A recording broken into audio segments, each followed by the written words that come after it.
دوستو، یہ کہانی صرف ایک ماں کی نہیں، یہ ریت کے اندر چھپی ہلاکت اور اکیلی عورت کے حوصلے کی وہ جنگ ہے جسے سن کر روح کانپ اٹھتی ہے۔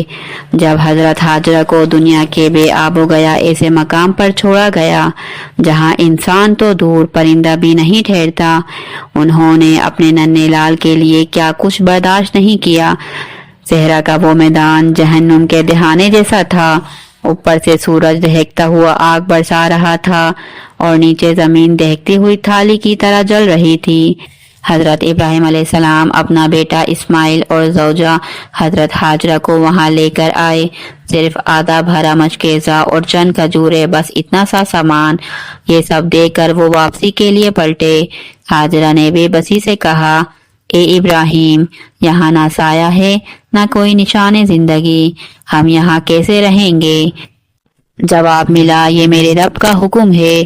ابراہیم علیہ السلام جاتے رہے اور ہاجرہ جانتی تھی کہ رونا اب ان کے بس میں نہیں۔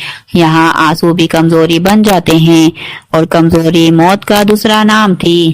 انہوں نے سب سے پہلے ایک چٹان کی اوٹ دیکھی جہاں دھوپ براہ راست پڑ رہی تھی، مگر اس جگہ کیڑے اور جانوروں کی بھرمار تھی۔ پھر انہوں نے کھجور کے پتے اور سوکھی جھاڑیاں اکٹھی کر کے ایک عارضی پناہ گاہ بنا لی۔ انہوں نے بچے کو سینے سے لگا کر رکھا، میرے لال، جب تک تیری ماں زندہ ہے تجھے کچھ نہیں ہونے دوں گی۔ شام ہوتے ہی وادی پر ایک اور طرح کی دہشت اتر آئی۔ دن کی جان لیوا گرمی کے بعد رات کو سانپ، بچھو، جنگلی جانور جاگ اٹھے۔ ہاجرہ نے دور دور سے کانٹے دار جھاڑیاں اور وزنی پتھر جمع کیے، ایک ایک پتھر سنبھال کر رکھا تاکہ کسی جانور کو اندر آنے کی جگہ نہ ملے۔ رات کے بیچوں بیچ بھیڑیے کی آواز سنائی دی جو شاید بچے کی بو تک پہنچ چکی تھی۔ ہاجرہ نے اسماعیل کو مضبوطی سے اپنے سے چمٹا لیا اور پوری رات جاگ کر دعائیں پڑھتی رہیں۔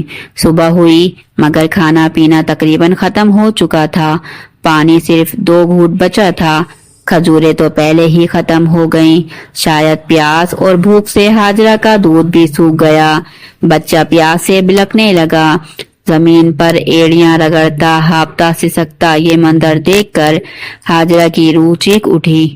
انہوں نے آسمان کی طرف ہاتھ اٹھائے، اے میرے رب، یہ بچہ مر جائے گا۔ میرے مالک، یہاں پانی کا ایک قطرہ تک نہیں، مجھے اس کے لیے کوئی راستہ دکھا دے۔ ماں کا دل بیٹھ نہیں سکتا تھا، وہ دوڑتی ہوئی صفا کی پہاڑی پر چڑھ گئیں، چاروں طرف نظریں دوڑائیں، کوئی کارواں، کوئی پرندہ، کوئی انسان، کچھ بھی نہیں دکھا، لیکن ہر طرف ریت ہی ریت تھی۔ وہ صفا سے نیچے اتری اور مروہ کی طرف دوڑی۔ تپتی زمین سے ان کے پاؤں جل رہے تھے مگر انہیں احساس تک نہیں ہوا۔ وہ ایک بار صفا کی طرف بھاگتی، ایک بار مروہ کی طرف، 7 چکر مکمل کیے مگر پانی کہیں نہیں ملا۔ آخر وہ تھک کر بولی، میں کچھ نہیں کر پائی میرے لال، میں تجھے بچا نہ سکی۔ اسی لمحے اللہ کی رحمت اتری، اسماعیل کے چھوٹے پاؤں رگڑنے سے زمین پھٹی اور نیچے سے پانی ابلنے لگا۔ یہ وہ چشمہ تھا جو آج تک بہہ رہا ہے، زمزم۔ پانی کے آنے سے امید جاگ اٹھی۔ ہاجرہ نے فوراً چشمے کے ارد گرد پتھروں کی مضبوط دیوار بنائی تاکہ پانی بہہ نہ جائے۔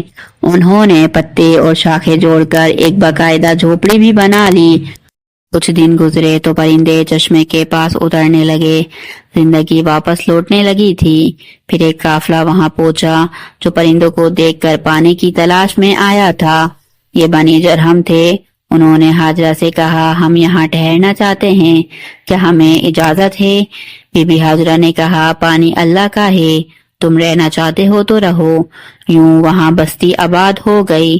وقت گزرتا گیا اور حضرت ابراہیم علیہ السلام بھی وقتاً فوقتاً آتے رہے۔ اسماعیل بڑے ہوتے گئے، قبیلے والوں نے انہیں جانور تحفے دیے اور ان کا گھرانہ خوشحال ہو گیا۔ پھر اللہ نے ابراہیم اور اسماعیل کو کعبے کی تعمیر کا حکم دیا۔ انہوں نے اس گھر کو بنایا، حجرہ اسود نصب کیا اور حج کے تمام مناسک سکھائے گئے۔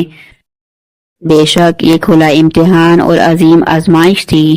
یہ عظیم تاریخی لمحات آج بھی حج اور قربانی کی صورت میں زندہ ہیں، جو دنیا کو سکھاتے ہیں کہ ہر آزمائش کے پیچھے اللہ کی رحمت اور انعام چھپا ہوتا ہے۔ دوستو، ویڈیو پسند آئی ہو تو اسے لائک کریں اور میرے چینل کو سبسکرائب کریں۔ شکریہ۔ ملتے ہیں اگلی ویڈیو میں۔ فی امان اللہ۔